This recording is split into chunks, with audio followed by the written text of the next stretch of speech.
신앙은 신비입니다. 신비란 무엇일까요?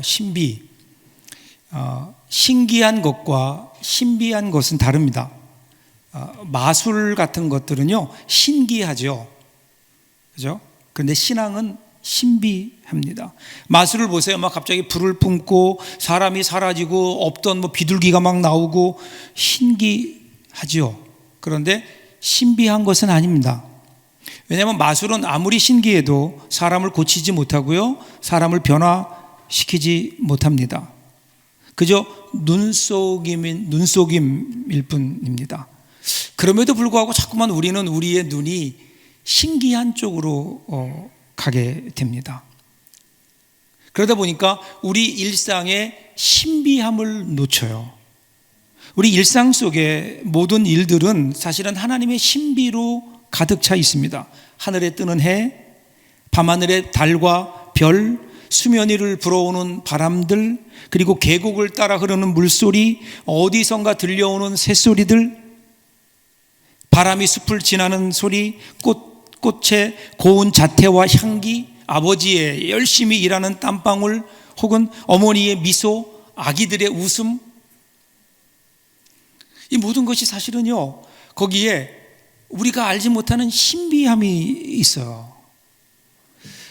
그래서 어느 분이 그랬죠. 눈앞에 꽃을 보지 못하면서 보이지 않는 창조주 하나님을 어떻게 볼 수 있겠는가. 그렇죠. 그럼에도 불구하고 우리는 자꾸만 우리의 눈이 신기한 것에 홀려서 신비한 것을 잊어버려요. 그래서 마치 행운을 쫓느라고 우리 삶 속에 있는 행복을 밟고 사는 것과 같이. 왜 그럴까요? 신비는요 눈에 보이지 않기 때문에 그렇습니다. 보이는데 볼 수가 없어요. 이게 무슨 말일까요? 신비는요 비밀과 다릅니다. 비밀이라는 단어는 감추고 보여주지 않아서 몰라요. 그래서 가르쳐 주면 알아요. 야, 그 비밀인데 너한테만 얘기해 줄게, 이러면 아는 거예요. 그런데요 신비는 가르쳐 줘도 몰라요, 보여줘도 몰라요. 신앙은 신비입니다. 그래서 여러분, 우리가 보는 하나님, 우리가 경험한 하나님, 나와 함께 하시는 그 하나님을 다른 사람은 못 보고요 느낄 수가 없다고요. 아무리 가르쳐 주어도, 아무리 간증을 하고, 아무리 우리가 내가 만난 하나님을 이야기해도 사람들은요 몰라요. 그러니까 답답하죠. 우리 전도하다 보면 얼마나 답답해요. 아무리 복음을 전해도 알아듣질 못해요. 아무리 보여줘도 그게 그건지를 모르는 거예요. 그래서 신앙은 신비인 겁니다. 그래서 신앙생활 하다 보면 답답하죠. 왜 나는 보는데, 나는 알겠는데, 나는 느끼는데 왜 다른 사람들은 모를까? 오늘 우리가 읽었던 이 말씀도 사실은 이런 답답함으로 시작합니다. 1절을 한번 보세요. 그 후에 예수께서 각 성과 마을에 두루 다니시며 하나님의 나라를 선포하시며 그 복음을 전하실새 12 제자가 함께 하였고. 여러분, 예수님이 하시는 일이 뭐예요? 하나님 나라를 선포하는 일이었어요. 하나님 나라가 가까이 왔다. 그래서 하나님 나라를 보여주신다고요. 말씀을 통해 말씀 설명하셨고요. 그리고 귀신을 쫓아내며 병든 자가 낫는 것을 보여주시면서 하나님 나라가 왔다라고 예수님께서 말씀하시는데도 사람들이 보지 못한 거죠. 그런데 이 일에 12 제자가 함께 했다, 이렇게 성경이 기록하는 거예요. 그 다음에 2절 3절 한번 보실래요? 또한 악귀를 쫓아내심과 병고침을 받은 어떤 여자들, 곧 7 귀신이 나간 자 막달라인이라 하는 마리아와 헤롯의 청지기 구사의 아내 요한나와 수산나와 다른 여러 여자가 함께하여 자기들의 소유로 그들을 섬기더라. 12 제자만이 아니에요. 12 제자만 예수님을 따라다녔던 것이 아니라 다른 여자들도, 여인들도 예수님을 따라서 섬겼다, 그렇게 얘기합니다. 막달라 마리아, 요한나, 수산나, 이들은 자신들의 소유, 자신들의 시간을 들여서 헌신적으로 주님을 섬겼던 것을 우리들이 볼 수 있습니다. 자, 그런데 이들을 제외한, 예수님이 12 제자와 예수님을 따라다녔던 그러한 여인들을 제외하면 다른 사람들은 어땠을까요? 다른 사람들은 예수님을 따르지 않았습니다. 복음을 받아들이지 않았습니다. 대부분의 사람들이 예수님이 전하시는 말씀 앞에 그들은 귀를 기울이지 않았던 거죠. 왜 그럴까? 왜 이렇게 예수님께서 귀한 천국의 복음을 전하시는데도 왜 사람들은 여기에 귀를 기울이지 않을까? 그러면서 여러분, 그 예수님의 제자들과 그 여인들이 내가 뭐 잘못된 것은 아닐까? 뭐 이런 생각하지 않았을까요? 이런 의문에 대한 예수님의 대답이 바로 오늘 우리가 보려고 하는 씨 뿌리는 자의 비유입니다. 자, 5절부터 한번 볼까요? 5절부터 8절을 보세요. 잘 읽으면서 내용을 보시면 됩니다. 씨를 뿌리는 자가 그 씨를 뿌리러 나가서 뿌릴새 더러는 길가에 떨어짐에 밟히며 공중의 새들이 먹어버렸고, 더러는 바위 위에 떨어짐에 싹이 났다가 습기가 없으므로 말랐고, 더러는 가시떨기 속에 떨어짐에 가시와 함께 자라서 기운을 막았고, 더러는 좋은 땅에 떨어짐에 나서 100배의 결실을 하였느니라. 이 말씀을 하시고 외치시되 들을 귀 있는 자는 들을지어다. 자, 비유예요. 이야기입니다. 어느 농부가 씨를 뿌리는데 이 씨가 좋은 땅에만 떨어진 게 아니에요. 길가에도 떨어지고 바위 위, 그러니까 돌이 가득 차 있는 돌밭 위에도 떨어지고, 그리고 가시덤불에도 떨어지는 거예요. 그런데 그 중에 유일하게 열매를 맺은 것은 좋은 땅에 떨어진 씨앗, 그 씨앗만 100배를 결실했고, 나머지는 아예 싹도 못 내고, 그리고 싹은 났는데 금방 말라버리고, 그리고 가시덤불에 막혀서 자라지 못하니까 열매를 맺지 못했다라는 거예요. 그리고 나서 귀 있는 자는 들을지어다 이러고 예수님이 끝내신 거예요. 그러니까 가까이서 있는 예수님 제자들조차도 도대체 이게 무슨 말인지를 이해하지 못하죠. 그래서 제자들이 묻는 거예요. 9절 10절 보십시오. 제자들이 이 비유의 뜻을 물으니 이르시되 하나님 나라의 비밀을 아는 것이 너희에게는 허락되었으나 다른 사람에게는 비유로 하나니 이는 그들로 보아도 보지 못하고 들어도 깨닫지 못하게 하려 함이라. 왜 예수님이 비유를 하셨는가? 그러면 이 비유가 뭐예요? 하나님 나라에 대한 비밀이에요. 하나님 나라에 대한 비유라는 거예요. 그런데 여기서 말하는 비밀은요, 시크릿이라고 하는 비밀이 아니라 미스테리예요. 미스테리. 아까 얘기했죠? 보지만 몰라요. 보아도 보지 못해요. 보는데 알아먹지 못해요. 듣는데 깨닫지 못해요. 그래서 비유로 말씀하실 수밖에 없는 이유가 뭐냐면 아무리 얘기해도 못 알아들으니까 비유로 말씀하시는 거예요. 그리고 나서 예수님의 제자들에게는 허락되었다 그러면서 예수님의 제자들에게만 풀어주시는 내용이에요. 그 내용이 어떤 거죠? 오늘 주님께서도 우리에게 이 말씀을 주시지 않을까요? 그렇죠? 이 하나님의 나라를 말씀하시면서 이 비유의 내용이 무엇인가 뜻을 알려주십니다. 11절 보세요. 이 비유는 이러하니라 씨는 하나님의 말씀이요, 이렇게 나와요.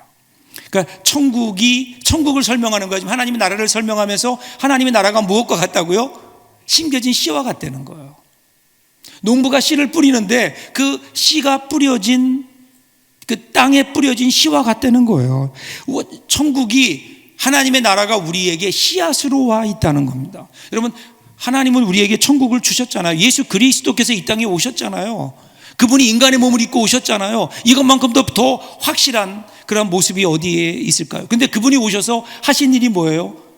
그분의 일을 보면 이 땅에 말씀을 전하시면서 천국을 우리에게 말씀해 주시는데, 그분께서 말씀해 주시는데 그 천국이 우리에게는 온전한 완전체로 와 있는 것이 아니라 씨로 와 있다. 씨앗으로 천국이 와 있다.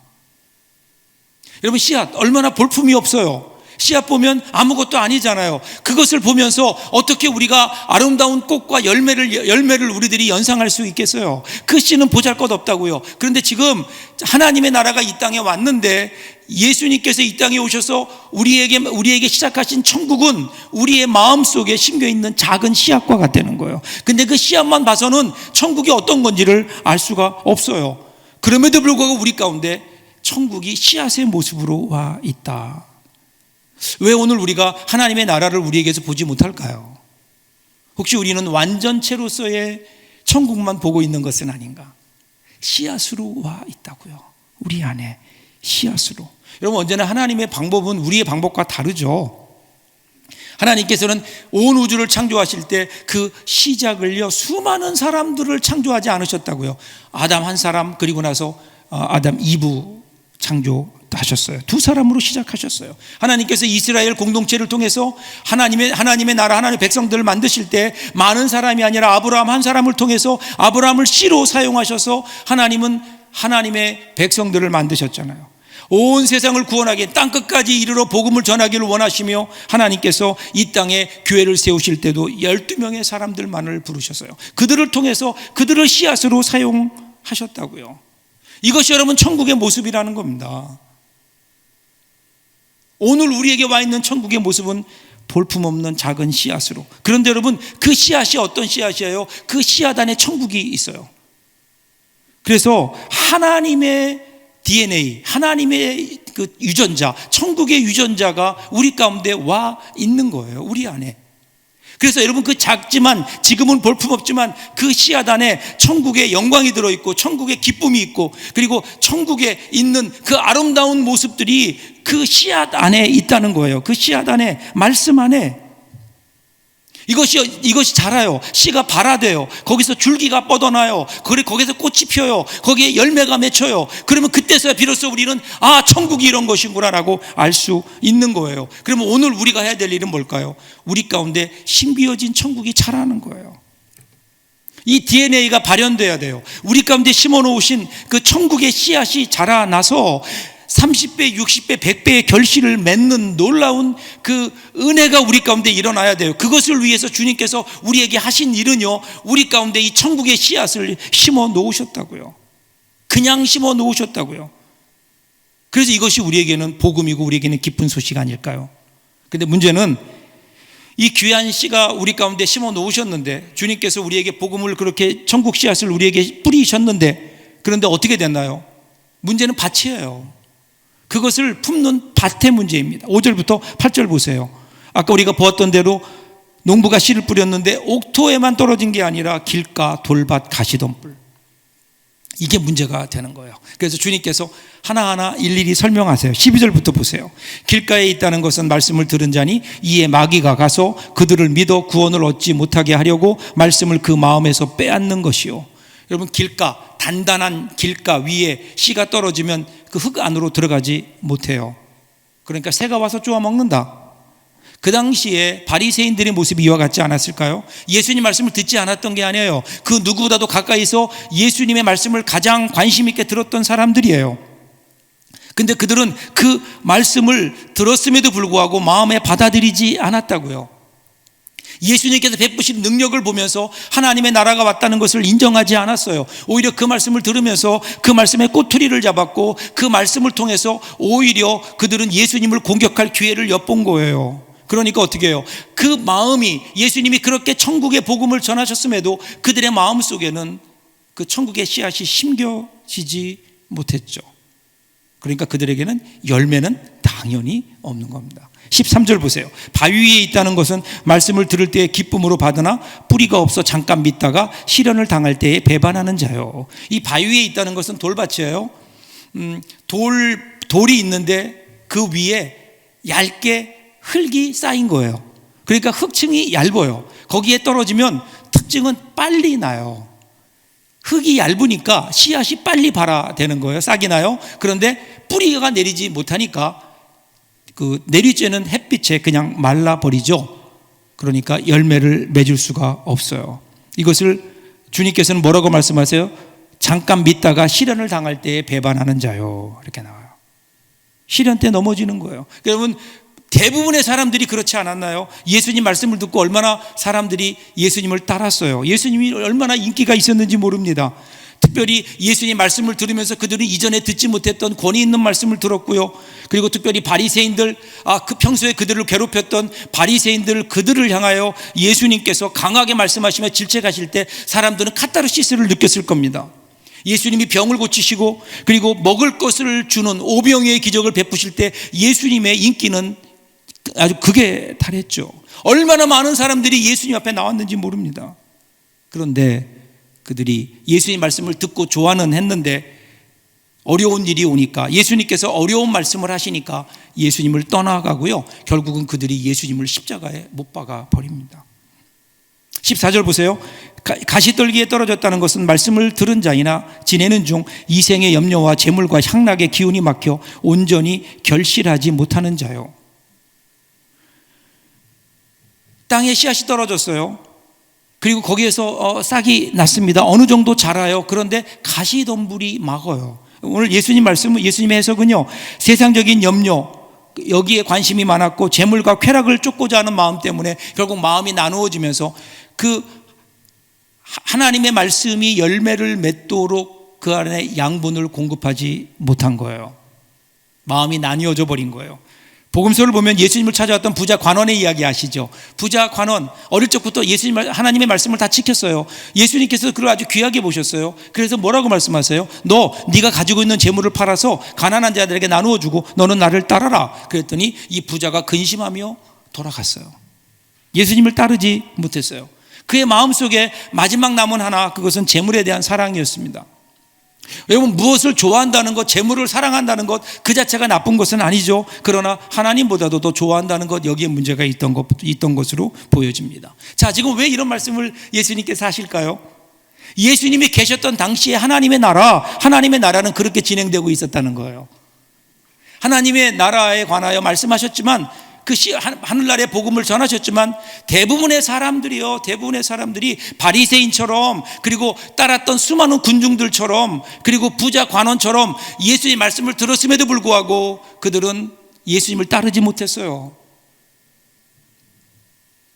그리고 그들을 받아들였던 사람들은 누구예요? 소수의 사람이었어요. 예수님의 제자들. 그 제자들을 통해서, 몇몇 이름 없는 여인들을 통해서 지금 그때 하나님 나라가 그렇게 진행되고 있는 것이다. 하나님의 나라는 원래 모든 사람들이 다수가 이루어가는 것이 아니라 소수의 하나님 앞에, 이 말씀 앞에 헌신하고 말씀을 받아들이고 그 말씀을 붙들고 살아가는 소수의 신실한 사람들에 의해서 하나님의 나라는 이루어지는 것이다. 지금도 마찬가지 아닐까요? 지금도 이 땅의 하나님 나라는 그렇게 진행되고 있지 않을까요? 저와 여러분은 어디에 속할까요? 그 하나님의 나라를 이루는 그 일에 나의 삶이 드려지고 있는지. 여기 제가 설교를 준비하면서 한 가지 의문이 들었어요. 사실은 왜 이 안에 나오는 이 농부는 결실도 없는 땅에 씨를 뿌릴까? 물론 예수님이시긴 하지만 왜 결실이 없는 땅에 씨를 뿌릴까? 그냥 옥토에만 뿌리면 될 것을 왜 쓸데없는 땅에도 이렇게 뿌릴까? 근데 여러분, 그 말씀을 제가 묵상하면서 길가와 돌밭과 가시떨기에도 씨를 뿌리시는 주님의 그 모습이 저에게 너무 은혜로 다가왔어요. 감사했어요. 왜 그런 줄 아세요? 만약에 예수님께서 좋은 땅에만 씨를 뿌리셨다면 어쩌면 나에게는 기회가 없을 수도 있었겠구나. 나의 마음 내가 잘 아는데, 내 마음이 옥토가 아닌 것 같은데, 나에게는 기회가 없었을 텐데. 그런데 그럼에도 불구하고 예수님은요, 분명히 씨가 나지 않을 것을 아는 척박한 땅임에도 불구하고 농부 되시는 예수님께서 계속해서 말씀의 씨를 뿌려주신 거예요. 그러다가 어느 순간 내 마음속에도 복음의 싹이 텄구나. 어느 순간 성령의 감동하심으로 내 마음이 옥토가 되고 좋은 땅이 되어서 내 마음속에 이 믿음의 싹이 이제 트기 시작했구나. 천국의 복음에서 싹이 나기 시작하고 줄기가 뻗어나고 있구나. 그러니까 이게 하나님의 은혜인 거예요. 얼마나 감사한지 몰라요. 오늘 저와 여러분도 그런 은혜로 이 자리에 나온 것 아닐까요? 우리의 마음이 좋은 밭이라서 주님이 말씀하실 때 한 번에 딱 알아먹고 여기에 나온 건가요? 아니에요. 못 알아먹고 이해하지 못하고 거부하는 우리의 완악한 마음에도 불구하고 주님이 사랑으로 덮어주시고 예수님께서 끝까지 기대를 가지시고 우리를 향해 전하셨던 그 말씀이 오늘 저와 여러분을 이 자리로 이끄신 것이 아닌가. 로마서 5장 8절이요, 참 우리에게 은혜가 되잖아요. 우리가 아직 죄인 되었을 때에 그리스도께서 우리를 위하여 죽으심으로 하나님께서 우리에게 대한 자기의 사랑을 확증하셨느니라. 저는 이 말씀 중에 우리가 아직 죄인 되었을 때에, 이 말씀 앞에 무릎 꿇을 수밖에 없어요. 내가 괜찮아서 그런 게 아니라고요. 내 마음이 옥토가 되어서 그런 게 아니라고요. 여전히 나는 죄인이었는데 그럼에도 불구하고 나에게 주시는 그 은혜로 말미암아 내 마음은 여전히 완악함에도 불구하고 여전히 포기하지 아니하시고 우리를 향해 말씀하시는 주님의 그 음성, 천국 복음의 씨앗을 뿌리시는 그 주님의 은혜로 말미암아 오늘 내가 이 자리에 있구나. 여러분들도 이 자리에 그래서 있는 것 아니에요. 이 은혜. 그리고 여러분 이 은혜가 15절로 이어집니다. 15절 보세요. 좋은 땅에 있다는 것은 착하고 좋은 마음으로 말씀을 듣고 지키어 인내로 결실하는 자니라. 좋은 땅, 착하고 좋은 마음 이렇게 나와요. 착하고 좋은 마음 우리가 좀 애매하지요. 이것을 사도 바울은 데살로니가전서 1장 13절에서 이렇게 설명합니다. 이러므로 우리가 하나님께 끊임없이 감사함은 너희가 우리에게 들은 바 하나님의 말씀을 받을 때에 사람의 말로 받지 아니하고 하나님의 말씀으로 받음이니 진실로 그러하도다. 이 말씀이 또한 너희 믿는 자 가운데서 역사하느니라. 자, 하나님 어떤 마음이 좋은 마음이라고요? 하나님 말씀을 들을 때 사람의 말이 아니라 하나님의 말씀으로 듣는 거예요. 자, 하나님 말씀으로 들을 때 어떻게 돼요? 아멘으로 화답하게 되고 그 말씀이 우리 안에 들어와요. 그러면 그 다음에 어떻게 돼요? 말씀을 듣고 지키어 인내하여 결실하는 자로 가게 된다는 거. 이게 하나님의 말씀의 역사인 겁니다. 역사. 여기에서 말씀을 듣잖아요. 그 말씀을 지킨다라고 하는 의미는요, 우리가 말씀을 율법적으로 열심으로 내가 힘들지만 지키려고 노력한다 그런 의미가 아니고 이 간직한다, 지니고 다닌다, 리테인이라는 말이에요. 그러니까 어떤 환경에서나 어떤 상황이 닥치더라도 하나님의 말씀을 같이 하는 거예요. 하나님 말씀을 기억하는 거예요. 그 말씀과 함께 거하는 거예요. 기쁠 때나 슬플 때나 우리는 말씀으로 위로를 얻고 힘을 얻는 그 믿음의 모습을 이야기하는 거예요. 그 말씀을 붙들고 그 말씀에서 힘을 얻으면서 말씀에서 위로를 얻고 그리고 우리를 스스로 격려하며 하나님 말씀대로 순종하며 말씀을 따라 나가는 거예요. 말씀을 자기 삶에 적용시킵니다. 그리고는 어떻게 해요? 그 말씀이 성취되기까지 인내하는 거예요. 인내. 오늘 그렇게 얘기하잖아요. 인내. 여기서 인내라는 말은 헬라어로 보면요, 히포모네라는 말인데 무엇 아래 거하다 혹은 무엇 뒤에서 평안하게 거닐다 그런 뜻이에요. 그러니까 여러분 이 인내라고 하는 게요, 내가 내 힘을 다해서 죽을 힘 다해서 참아내는 것, 견디어내는 것이 아니에요. 하나님의 날개 아래 머무는 거라니까요. 하나님의 은혜 아래 머무는 거예요. 평안한 가운데 하나님의 인도를 따라가는 거예요. 이것이 인내의 의미인 겁니다. 그러니까 그곳이 골짜기든 거친 들판이든 간에 목자를 따라가기만 하면 따라가기만 하면 되는 양떼처럼 평안한 가운데 내가 발버둥치고 내가 견디고 억지로 참아내는 것 아니에요. 그분의 인도하심과 보호하심 안으로 들어가는 거예요. 그러면 어떻게 될까요? 그러면 거기에 평안이 있는 거예요. 말씀을 통해서 내 뜻이 아니라 그분의 뜻을 알고 그리고 기도하면서 감사하면서 위로받고 힘을 내어서 오늘 우리 가운데 오는 삶의 여러 가지 어려운 일들, 그런 어려운 일들을 이겨내는 거예요. 참아내는 거예요. 그래서 열매는 내가 얻는 게 아니에요. 내가 이루는 게 아니에요. 열매는 내가 맺는 게 아니에요. 그렇게 주님의 말씀을 붙들고 살아나갈 때 주님의 말씀이 작동하기 시작해요. 주님의 말씀이 역사하기 시작해요. 그래서 주님의 말씀이 우리 삶을 통해서 열매를 맺는다고요. 열매를. 우리 그리스도인들을 여러분 성도라고 그러잖아요. 근데 우리가 성도는 원래 거룩한 무리 그런 뜻인데 우리가 거룩해요? 우리는 솔직히 거룩하지 못해요. 그럼에도 불구하고 하나님께서 우리를 성도라고 부르는 이유는 뭘까요? 우리 안에 거룩한 분이 계시거든요. 우리 안에 심어놓으신 거룩함이 있거든요. 그렇기 때문에 우리는 우리 안에 계시는 거룩한 그분, 주님께서 우리 가운데 심어놓으신 천국의 그 씨앗, 말씀,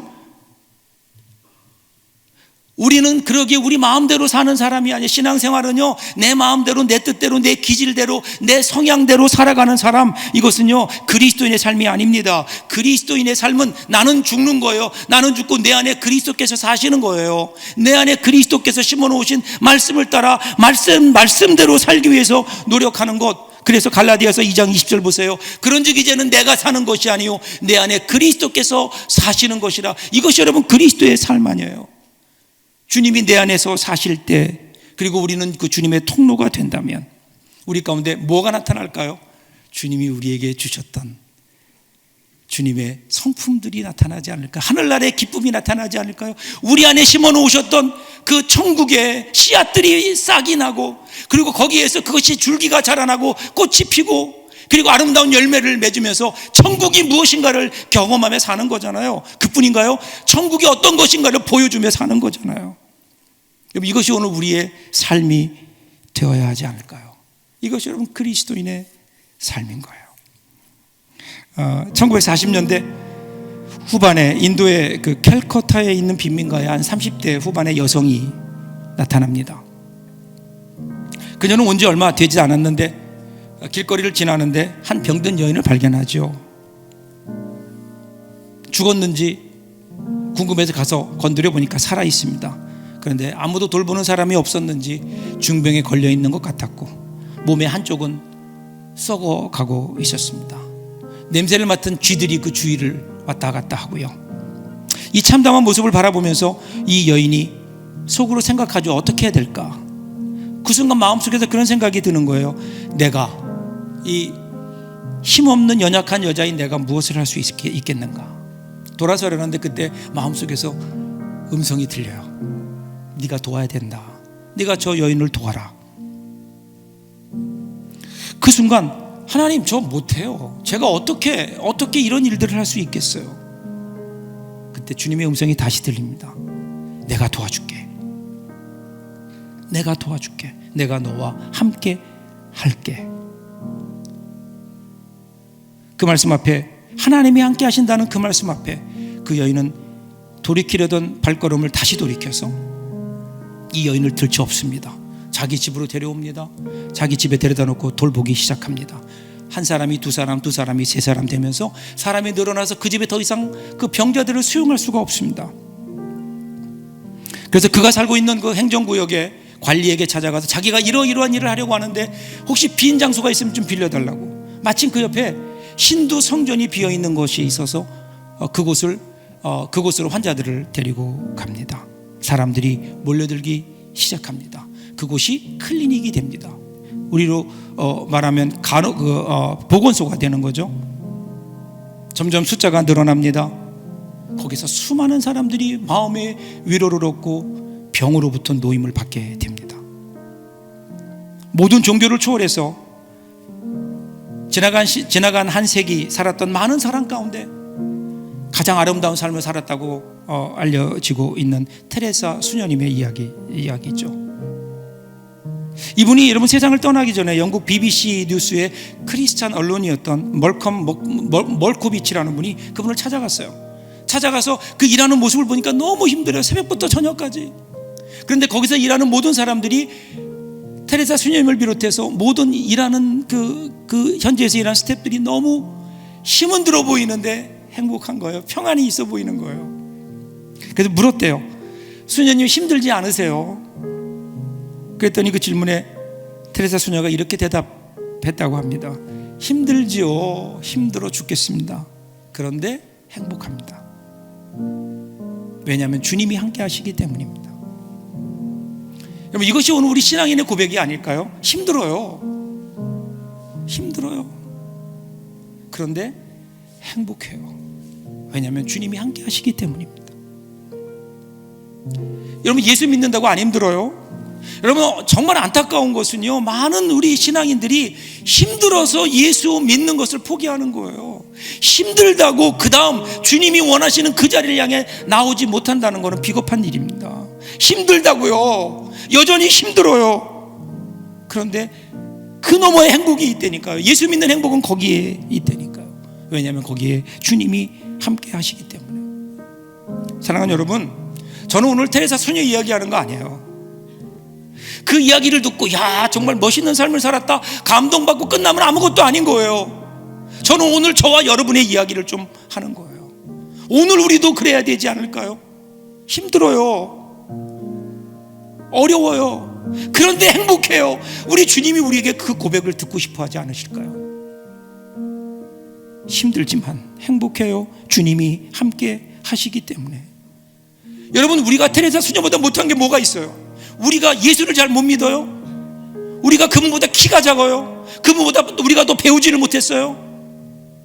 뭐가 부족해요? 그런데 오늘 우리는 왜 이렇게 연약한 모습으로 살아갈 수밖에 없을까? 꼭 여러분 뭐 인도로 가자 그런 의미가 아니에요. 이미 우리 가운데 와 있는 하나님의 나라, 주님께서 우리 가운데 십자가에 죽으시면서 우리 가운데 심어놓으신 그 천국 복음, 천국의 말씀이 우리 가운데 있는데, 천국이 우리 가운데 씨앗으로 와 있는데, 심겨져 있는데 그것이 여전히 자라지 못하고 있는 것은 아닐까? 그 말씀을 한번 붙들어 보세요. 말씀 따라 한번 살아보세요. 내 마음대로, 내 생각대로, 나의 성향대로, 나의 기질대로 살면 그냥 나밖에 안 되는 거예요. 그런데 내 안에 심겨져 있는 이 주님의 말씀 붙들고 말씀대로 살기 위해 노력하고 말씀대로 살기 위해 땀 흘리고 눈물 흘리면, 그러면 우리는 천국이 될 수 있다니까요. 우리 삶이 천국이 될 수 있다고요. 비록 이 땅을 살아가지만 천국의 기쁨과 천국의 영광을 누리며 살아가는, 주님 닮아가는 여러분, 그래서 우리 이런 고백했으면 좋겠어요. 힘들어요. 그런데 행복해요. 왜냐하면 주님이 함께 하시기 때문에. 올 한 해 동안 우리가 이런 삶을 살 수 있다면 얼마나 좋을까요? 다른 것 붙들지 마시고요, 우리 안에 심어놓으신 주님 말씀 따라, 심어놓으신 그 말씀 따라 한번 우리의 삶을 살아보십시오. 그러면 거기에 여러분 천국의 기쁨이 있을 겁니다. 이 세상 그 어떤 곳에서 누릴 수 없는 천국의 기쁨과 천국의 축복과 천국의 은혜가 우리 가운데 가득할 것이고, 그로 인해 우리는 행복할 것이고 기뻐할 것이고, 그뿐이 아니에요. 그것을 바라보는 우리의 주위에 있는 사람들이 천국으로 초대되지 않을까요? 올 한 해 이런 삶을 살 수 있다면 얼마나 좋을까요? 오늘도 우리에게 오셔서 어김없이 천국 복음을 뿌려주시는 오늘 주님의 그 은혜 헛되지 않도록 올 한 해는 우리에게 그 천국의 씨앗에서 싹이 나고 줄기가 뻗어나고 꽃이 피고 열매가 맺는 놀라운 삶을 살 수 있다면 얼마나 좋을까? 그런 삶을 살아내는 저와 여러분들 될 수 있기를 주님의 이름으로 축복합니다. 기도하겠습니다.